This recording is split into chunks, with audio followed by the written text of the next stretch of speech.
Welcome to local school. जी friends, आज हम बात करेंगे टास्क 1 की वोकैबलरी की। ये पार्ट 2 है। अगर आपने पार्ट 1 नहीं देखा है तो डिस्क्रिप्शन में आपको लिंक मिल जाएगा, उसे भी देख लीजिए। तो चलिए स्टार्ट करते हैं पार्ट सेकंड को।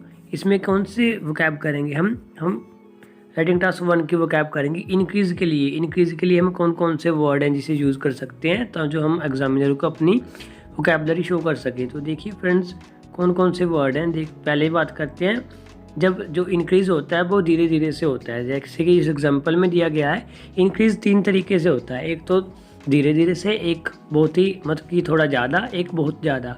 जैसे कि हम तीनों के साथ बात कर लेंगे भी, जब तीनों केस आते हैं तो कौन कौन सी वोकैब यूज़ हो सकती है। जैसे कि ये वाला केस देख लीजिए जो दिया गया है, यहाँ पर क्या है, इंक्रीज़ हो रहा है लेकिन थोड़ा थोड़ा कर हो रहा है।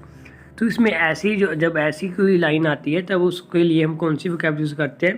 पहला वर्ड है एस्केलेट, दूसरा है राइज, फिर है हाइक, उसके बाद ग्रो, एलिवेट, इंक्लाइन, गो अपवर्ड। ये फ्रेंड्स, ये वोकैबलरी के वर्ड हैं जिन्हें हम इंक्रीज़ के स्थान पर यूज़ कर सकते हैं अपनी वोकैबलरी दिखाने के लिए, एग्जामिनर को अपनी वोकैब की नॉलेज दिखाने के लिए। Escalate, rise, hike, grow, elevate, incline, go up and go upward.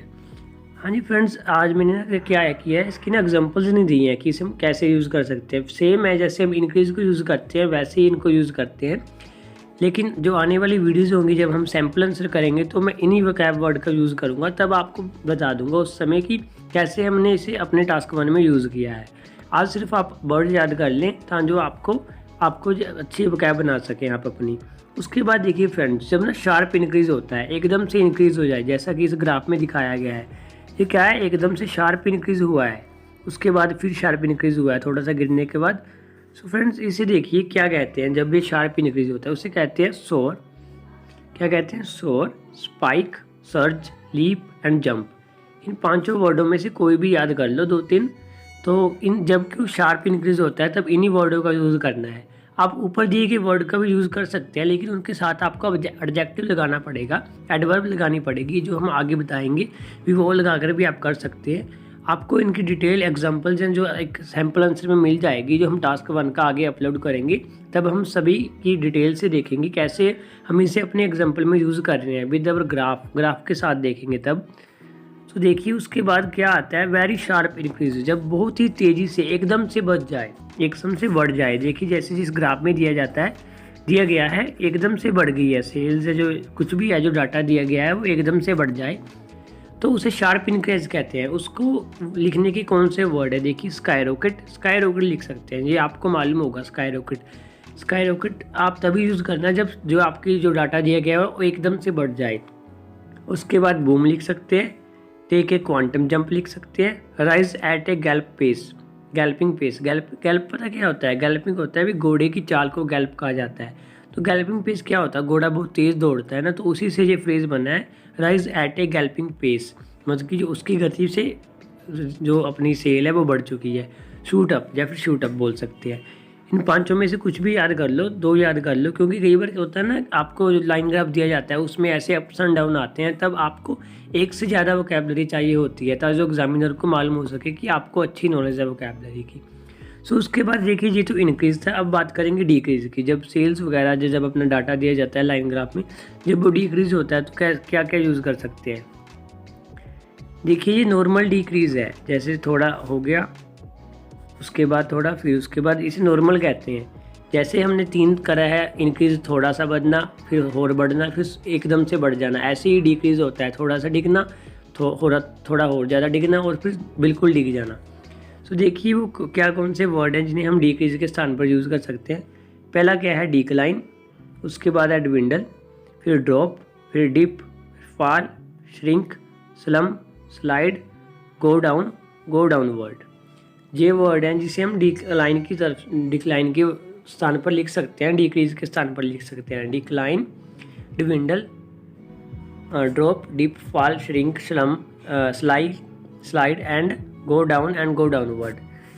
आपको बस ये याद करने हैं, आपको एग्जाम्पल के साथ मैं आगे आने वाली वीडियोज़ में बताऊंगा। Let's move to next. देखिए जब ना एकदम से डिग जाए, शार्पली डिक्रीज, जैसे शार्प डिक्रीज हुआ है यहाँ पर, उसे क्या कहते हैं? प्लमेट कहते हैं या फिर प्लंज कहते हैं। प्लमेट और प्लंज आप तभी यूज़ करना जब जो आपका डाटा दिया गया है, जब आपका कोई भी ग्राफ है जो एकदम से डिग जाए। ये लाइन ग्राफ पर इम्प्लीमेंट नहीं होता है केवल, आप बार ग्राफ में भी इसे यूज़ कर सकते हो, क्योंकि बार्स में जब एक बार सबसे ऊपर है उसके बाद दूसरी बार जब थोड़ी मतलब कि बहुत नीचे है तो तब एकदम से गिरी है ना उसकी सेल भी, तो तब भी यूज़ कर सकते हो आप। उसके बाद है जब एकदम बिल्कुल बहुत ज़्यादा एकदम से गिर जाए, देखो ये तो फिर भी थोड़ा फ़र्क है, थोड़ा थोड़ा करके मतलब कि ज़्यादा शार्पली नहीं गिरा है, लेकिन ये वेरी शार्पली जब बहुत ही सीधा एकदम सीधा बजे नीचे आ जाए एकदम, तब क्या कहते हैं उसे नोज डाइव कहते हैं। आपने ये वर्ड सुना होगा शायद, नोज डाइव कहते हैं। सेल क्या होगी, नोज डाइव होगी या फिर टम्बल डाउन होगी।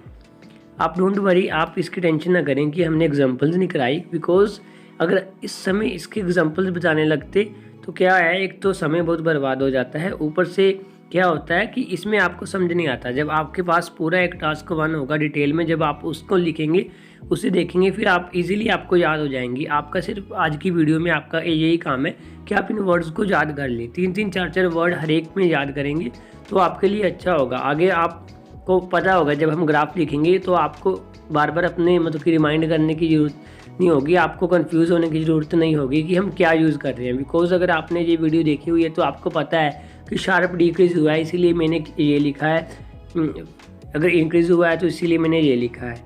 अब बात करते हैं कौन से सम इम्पोर्टेंट वोकैबुलरी जिन्हें हम, जैसा कि मैंने बताया, अगर आपको इसमें कन्फ्यूज़न होती है भी कब डाउन होता तो नोज डाइव लिखते हैं या प्लमेट लिखते हैं, प्लंज लिखते हैं, स्काई रॉकेट लिखते हैं। अगर आप नॉर्मल वर्ड लिखना चाहते हो जैसे increase, incline, decrease, drop, fall, ऐसे वर्ड लिखते हैं ना, तो उनके साथ ना एडवर्ब लगते हैं, कभी कभी एडवर्ब और एडजेक्टिव लगते हैं। वो देखना पड़ता है कि आप सेंटेंस कैसे बना रहे हो। तो देखिए फ्रेंड्स, हम उनकी बात करते हैं। क्या वोकैबुलरी है, ये नाउन, इसको एडजेक्टिव भी कह देते हैं। एडजेक्टिव मतलब कि ये नाउन की तरफ से भी यूज़ होता है और एडजेक्टिव भी यूज़ होता है, और इसका एडवर्ब क्या होता है वो देख लीजिए।